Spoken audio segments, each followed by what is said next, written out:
अच्छा जी, ये हमारी रिकॉर्डेड क्लास है फ्लटर के लिए। और हमारे पास एंड्रॉयड स्टूडियो सेटअप हो चुका था। फ्लैमिंगो इंस्टॉल किया था मैंने। लेटेस्ट वर्जन में कुछ प्रॉब्लम आ रहा था, एपीआई एक चीज़ इंस्टॉल नहीं हो रही थी हमारे पास। तो जो है मैंने फ्लैमिंगो इंस्टॉल करा और उसके बाद फ्लटर और की एसडीके वगैरह इंस्टॉल कर चुका हूँ मैं।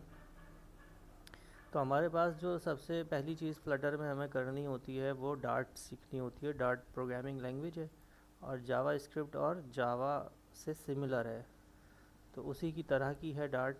और आपको डार्ट के अंदर ऑब्जेक्ट ओरिएंटेड कॉन्सेप्ट्स भी मिल जाएंगे, यानी कि सपोर्ट करती है ऑब्जेक्ट ओरिएंटेड को। तो आपने डार्ट में किस तरह ऑब्जेक्ट ओरिएंटेड अप्लाई होगा वो देखना है, डार्ट में बेसिक प्रोग्रामिंग किस तरह से होगी वो देखनी है। तो जिन्होंने जावा कर रखी है या जावा स्क्रिप्ट किया हुआ है उनके लिए तो काफ़ी आसान है, और जिनको बेसिक नॉलेज प्रोग्रामिंग की है वो भी आसानी से कर सकते हैं। तो आपके पास जब आप कोई प्रोजेक्ट बनाते हो और उस प्रोजेक्ट को ओपन करते हो, जैसे मेरे पास ये प्रोजेक्ट है फर्स्ट प्रो, और इसको हमने रन करके देख लिया है। अभी हम डिवाइस पे इसको रन नहीं करने लगे, हम डार्ट फाइल्स के ऊपर काम करेंगे। तो हम इसको टर्मिनल के ऊपर चला के देखेंगे, जिस तरह कंसोल एप्लीकेशन आपके पास चलती है। तो LIB मेन हमारा फोल्डर होता है जहाँ आपके पास डार्ट फाइल्स होती हैं, और इसके अंदर ये मेन डॉट डार्ट है, ठीक है ना। This is main dot dart. तो यहाँ पर ही हमारे पास और फाइल्स भी आप क्रिएट कर सकते हैं फॉर डार्ट प्रैक्टिस। तो LIB पे आप न्यू करें क्लिक, और यहाँ पे डार्ट फाइल ले लें, ठीक है ना। तो यहाँ पे आप जो है ना, लेट्स से कि कोई भी नाम इसका रखें, जैसे मैंने प्रैक्टिस नाम रख दिया, ठीक है। तो लाइक अदर प्रोग्रामिंग लैंग्वेजेस, इसमें आपके पास मेन का मेथड होता है, और ये आप कर्ली ब्रैकेट से उसका स्कोप डिफाइन करते हैं। वाइड आप लगा देते हैं, इट मीन्स कि ये मेथड इट्सेल्फ कोई वैल्यू रिटर्न नहीं कर रहा, मेन मेथड है ये। तो एक नई डार्ट फाइल में आपने मेन मेथड ले लिया, और सिंपली कुछ भी प्रिंट करने के लिए आप यहाँ पे डबल कोड के अंदर आप जो मर्ज़ी चाहे लिखें, और इस तरह से आपके पास एक सिंपल डार्ट फाइल बन जाती है। इसको चलाना है आपने, तो यहाँ पे जाके राइट माउस क्लिक करें, रन प्रैक्टिस डॉट डार्ट पर क्लिक करें, टर्मिनल आ गया नीचे, और ये आपके पास रिज़ल्ट आ गया, ठीक है ना। This is how dart works in Android studio, ठीक है जी।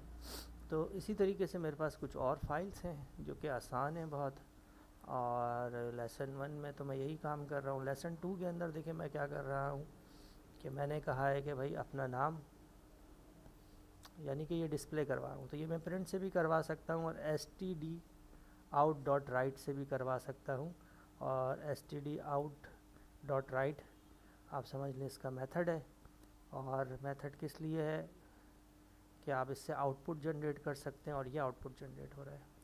और ऊपर आपने इंपोर्ट .io किया हुआ है, यानी कि इनपुट और आउटपुट के मेथड्स आपको रिक्वायर्ड हैं, तो उसके लिए आपने इसको इंपोर्ट किया हुआ है। जावा में भी हम इंपोर्ट यूज़ करते हैं, और वहाँ पे आपके पास पैकेजेस होते हैं, क्लासेस होती हैं, आप उनको इंपोर्ट करते हैं, ठीक है ना।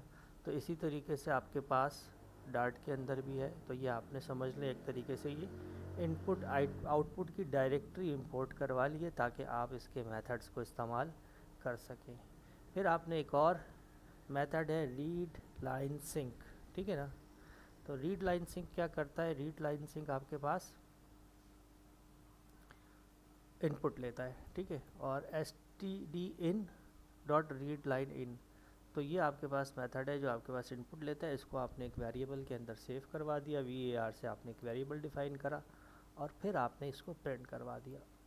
अब ये रीड लाइन सिंक क्या है, तो जावा में C# के अंदर भी रीड लाइन समथिंग करके कुछ होता है और मेथड, और जावा के अंदर भी कुछ इसी तरीके का मेथड है। जावा का एग्जैक्टली मेथड कमांड लाइन पे क्या है वो मुझे नहीं अभी याद आ रहा, लेकिन बहरहाल इसी तरीके से आपके पास जावा के अंदर भी मेथड मौजूद है, और आपके पास सी शार्प के अंदर भी मौजूद है, तो कोई ऐसा फ़र्क नहीं है। जावा में कोई चीज़ आपको राइट डाउन करनी होती है तो उसके लिए आप system dot out dot println इस्तेमाल करते हैं, ठीक है ना। और जो है सी शार्प के अंदर आप सी शार्प के अंदर कंसोल डॉट राइट लाइन करते हैं मेरा ख्याल है। तो इसी तरीके से ये इसके अंदर आपके पास मेथड यहाँ पे मौजूद है, ठीक है। तो ये हमने प्रिंट करवा दिया, और ये हम अगर इसको रन कर लेते हैं अपने पास, तो ये प्रोग्राम है हमारे पास लेसन 2, ठीक है ना। तो इसको हम रन करते हैं, तो ये देखें हमारे पास इस तरह से आपसे नाम पूछेगा, यहाँ जाके आप कोई भी नाम देते हैं तो वो आपको प्रिंट करवा देता है, ठीक है ना। तो इंटर योर नेम के बाद अगर आप स्पेस दे दें तो फिर स्पेस भी आ जाएगा। दोबारा इसको मैं रन करता हूँ, तो अब देखें यहाँ पे आपसे स्पेस दे रहा है आपको, तो यहाँ पे वेलकम उसामा आ गया। तो इसी तरह से लेसन 3 है, इसके अंदर अर्थमेटिकल ऑपरेटर्स यूज़ किए गए हैं। अच्छा, इसमें एक बात आप समझें कि हमने यहाँ पे वेलकम यानी कि ये स्ट्रिंग हो गया और ये वेरिएबल हो गया, तो दोनों की दोनों चीज़ें डबल कोड के अंदर दी हैं, और वेरिएबल को प्रिंट करवाने के लिए हमने उसके साथ लगा दिया है @ का साइन। तो @ के साइन से ये पता चल रहा है कि ये जो नेम है ये एक अदद वेरिएबल है, ठीक है ना। तो ये चीज़ डिफरेंट है, ये इस तरह से सी शार्प में और जावा में इस तरह से यूज़ नहीं होती, कॉन्कैटिनेट करके होती है। तो ये इसके अंदर आप इस तरह से भी कर सकते हैं, ठीक है ना। तो इसी तरीके से हमारे पास लेसन 3 में हम आ जाते हैं। तो लेसन 3 के अंदर हमने 2 वेरिएबल्स लिए हैं, उनको वैल्यूज़ दिए हैं, और plus minus multiply and divide कर रहे हैं। अगेन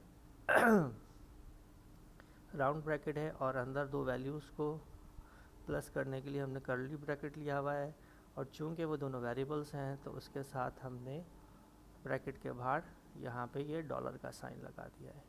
इसको भी अगर हम रन करके देखते हैं अपने पास, तो ये कुछ इस तरह से रन होती है हमारे पास, ठीक है ना। और अगेन हमारे पास फिर फॉर लूप है। फॉर लूप इसके अंदर वैसे ही है जिस तरह से आपके पास और प्रोग्रामिंग लैंग्वेजेस में होता है। डिक्लेरेशन है, इनिशलाइजेशन है, कंडीशन है, और ये आपके पास i++ का मतलब है i = i+1, और प्रिंट करवा रहे हैं आप इस लूप को। और हम इसको अगर चला के देखते हैं अपने पास, तो ये ऐसे चल रहा है, ठीक है ना। 1 to 10 टेबल 2 में 2 का टेबल प्रिंट हो रहा है, और अगेन सिंपली 2 का टेबल आपने और प्रोग्रामिंग लैंग्वेजेस में प्रिंट करा है, तो यहाँ पर भी वैसे ही है, बस आपको इसका ख्याल करना है। तो ये भी आप रन करके देख लें, तो ये भी इस तरह से आपके पास 2 का टेबल है, ठीक है ना। वाइल लूप दूसरा और प्रोग्रामिंग लैंग्वेजेस में होता है, वाइल लूप भी इसमें इसी तरीके से है, और डू वाइल लूप भी इसी तरह से है। दोनों में फ़र्क आपको पता है, डू में डू पहले हो जाता है, कंडीशन बाद में चेक करता है, ठीक है। तो ये इस तरह से ये 3 लूप्स हमने कर लिए हैं, 2 का टेबल हमने कर लिया है, और ये कुछ बेसिक प्रोग्राम्स हैं इसका सिंटैक्स समझने के लिए, और वेरिएबल्स किस तरह से लेते हैं ये समझने के लिए। इसमें जो असाइनमेंट है आपका वो ये है कि ये जो 2 का टेबल है, इसके अंदर आपने यूज़र से इनपुट लेना है, यानी एक और प्रोग्राम बनाना है, यूज़र से इनपुट लेना है कि वो आपको नंबर ऑफ़ टेबल बताएगा। लेट्स से कि यूज़र ने इनपुट दिया 3, तो 3 का टेबल 10 तक प्रिंट हो जाए, वो आपको देगा 11, तो 11 का टेबल हो जाए। तो ये असाइनमेंट है, ये आपने करके देना है, और ये तमाम प्रोग्राम्स आपने बना लेने हैं। तो आगे ऑब्जेक्ट ओरिएंटेड कॉन्सेप्ट्स इसके किस तरह से होंगे डार्ट के, वो हम देखेंगे, मज़ीद इसमें प्रोग्रामिंग करेंगे। तो देखें फ्लटर का आपको पता है कि उसका front end back and dart के ऊपर बनता है, तो डार्ट आपको जितनी अच्छी आती होगी उतनी आसानी से आप इसके ऊपर एप्लीकेशंस बना सकेंगे।